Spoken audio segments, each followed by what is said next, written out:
Se olharmos cuidadosamente para este núcleo, conseguiremos ver bolhas de ar.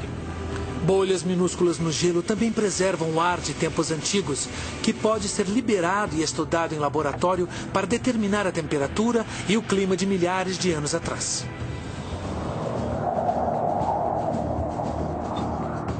Mas uma camada específica de gelo chamou a atenção do Dr. Thompson. Isso começou quando ele descobriu material vegetal na base de uma geleira em retração no Peru. Na base de um paredão de gelo de mais de 30 metros de altura, encontrei um depósito vegetal. Retirando uma amostra com um canivete e as plantas estavam perfeitamente preservadas, eu seria capaz de identificá-las e datá-las. Pela datação de carbono, essas plantas têm 5.200 anos. E, estranhamente, parecem ter sido congeladas instantaneamente, cobertas por neve e gelo e perfeitamente preservadas por milênios. Quando Thompson examinou outros núcleos de gelo, encontrou indícios de um colapso climático intenso, uma glaciação repentina que assolou o mundo no mesmo período. Desde então temos estudado nossos registros de núcleos de gelo e vimos que foi um evento global. E nós encontramos isso em núcleos de gelo no Tibete, encontramos em todos os continentes, em arquivos diferentes e datam de aproximadamente 5.200 anos. Segundo os núcleos de gelo, o norte da África, que era uma região rica e fértil, secou repentinamente e deu lugar ao deserto do Saara. No Chile, regiões tropicais foram cobertas por neve e granizo há milênios. No Oriente Médio, regiões férteis viraram desertos e civilizações sucumbiram. Acho que foi um evento em larga escala e causou impacto na humanidade em muitos continentes. Nós só começamos a examinar este evento, mas já ficamos espantados com a escala. O que aconteceu naquele período? O que poderia causar uma mudança climática tão repentina numa área tão grande do planeta? O planisfério sumeriano pode guardar as informações restantes. A datação por carbono tem uma margem de erro de 100 anos para mais ou para menos, situando o congelamento repentino de 5.200 anos atrás, na mesma época do asteroide registrado no planisfério sumeriano, 3.123 anos antes de Cristo. Um asteroide com mais de 1 quilômetro de diâmetro poderia criar uma nuvem de fragmentos e de cinzas capaz de cobrir o planeta todo, bloqueando o Sol durante meses e causando um colapso climático mundial. Grandes áreas da Terra congelariam de repente. Outras áreas poderiam se tornar desérticas durante milênios.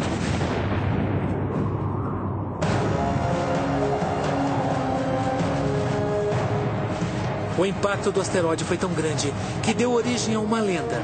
E nas escrituras foi preservado na narrativa bíblica da destruição de Sodoma e Gomorra. Se essa teia de informações estiver correta, é possível explicar a verdade por trás da narrativa bíblica da destruição de Sodoma e Gomorra. Em nossa busca da verdade do fim de Sodoma e Gomorra, pesquisamos textos bíblicos, evidências arqueológicas e geológicas e astronomia antiga.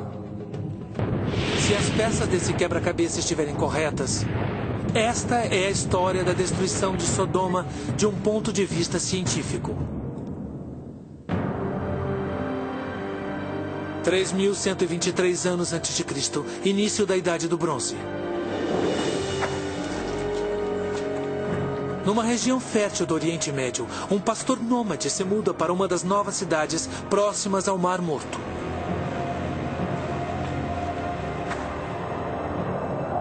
Cerca de 1.000 quilômetros a leste, astrônomos sumérios observam o céu na madrugada de 29 de junho de 3.123 a.C. Por volta das 4:30 da manhã, os astrônomos observam algo extraordinário e fazem um registro detalhado. A Bíblia diz que Deus mandou mensageiros para alertar Ló sobre a destruição iminente. Eles avisaram sobre uma catástrofe de fogo. Mas testemunhas na cidade teriam visto um estranho sinal no céu acima do Mar Morto. Se estivessem acordados, teriam visto o objeto passando acima deles. Quando um objeto enorme e luminoso apareceu cruzando o céu, a especulação e a histeria devem ter sido muito grandes. O objeto avistado em Sodoma e na Suméria foi um asteroide Aten, com 1.200 metros de largura.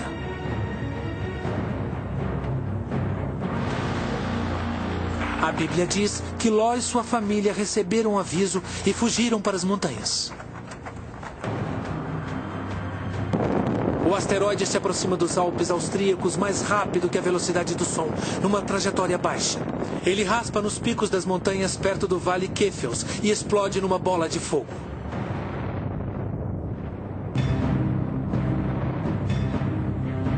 Em volta da bola de fogo, deve ter havido uma nuvem imensa, e os fragmentos foram lançados em arco no céu, seguindo a trajetória do asteroide.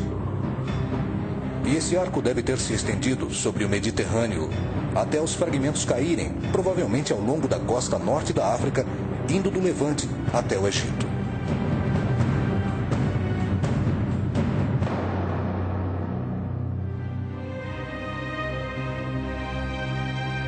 Os habitantes das cidades que ficavam nessa região devem ter tido uma das visões mais lindas e impressionantes da história. 1 bilhão de toneladas de fragmentos de asteroide caindo sobre centenas de quilômetros. Devem ter visto algo muito estranho indo na direção deles. Deve ter sido uma chuva de meteoritos espetacular, com pequenas partículas queimando em altitude. 0,5 tonelada de material caiu do céu, incendiando-se enquanto descia. Os fragmentos incandescentes aqueceram a atmosfera durante a queda, aquecendo o solo a uma temperatura de mais de 250 graus. Durou pouco mais de um segundo, o suficiente para queimar tudo que fosse inflamável. A Bíblia diz que Ló e sua família se abrigaram numa caverna. Mas a esposa de Ló quis olhar a cidade e foi consumida pelo fogo do céu. E seu corpo ficou ali, carbonizado, como um dos pilares de sal do litoral do Mar Morto. O fogo deve ter destruído cidades e muralhas. As pessoas que não morreram na hora devem ter sofrido queimaduras gravíssimas. A nuvem do asteroide destrói as cidades da região do Mar Morto. Cidades que a Bíblia chama de Gomorra, Adma, Zeboim e Sodoma.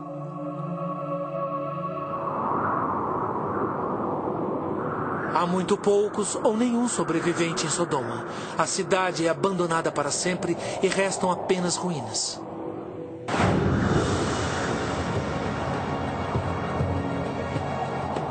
A destruição de Sodoma e Gomorra pode ter sido finalmente desvendada. Não como uma parábola bíblica, mas como uma chuva de fogo, literalmente. Para os cientistas, a história da chuva de fogo pode ser o registro de um evento geofísico.